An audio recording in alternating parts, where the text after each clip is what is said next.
আমাদের ছাদে না অনেক ধরনের গাছ আছে, যেমন আখ গাছ, কলা গাছ, জবা গাছ তো থাকেই অনেকের কাছে, এদিকে কারি পাতা গাছ, তারপরে ওই স্থলপদ্ম গাছ, কাঞ্চন গাছ, এগুলো তো আছেই। তার সাথে দেখো একটা গাছ আছে কচু গাছ। কচু গাছও অনেকের কাছে থাকে, আমাদের কেন আছে তার হচ্ছে এর কচুর লতি।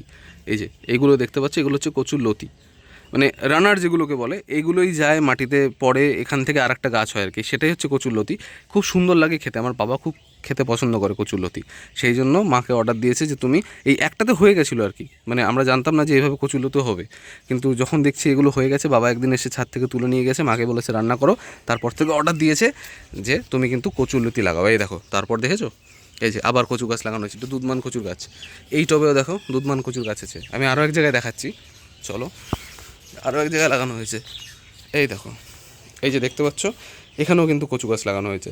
তো এত ভালো লাগে, মানে কি বলো তো, ট্রেন্ডে গা ভাসানোর দরকার নেই, যেটা তোমার ভালো লাগে, যে গাছটা তুমি তুমি পছন্দ করো সেটা লাগাও। ছাদ বাগানে আসা সেটাই সব থেকে বড় তোমাকে তৃপ্তি দেবে।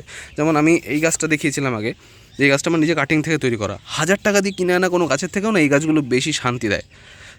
আমি যেমন এখানে বোগানভিলিয়া তৈরি করেছি নিজে, এই যে এগুলো কিন্তু রাস্তা থেকে কাটিং কেটে নিয়ে এসে তারপর তৈরি করেছিলাম, এগুলো নিজে তৈরি করা। তো এগুলোর উপর না আলাদা একটা মায়া আসে, আলাদা একটা মজা আছে, ওই জন্য যেটা নিজের পছন্দ সেটা করে দেখো, খুব খুব মজা লাগবে। চেষ্টা করে দেখো, তোমরা যখন কিছু করবে নিজের জন্য, যেটা করবে যেটা নিজের জন্য, সেটাতে সব থেকে বেশি আনন্দ তোমরা পাবে।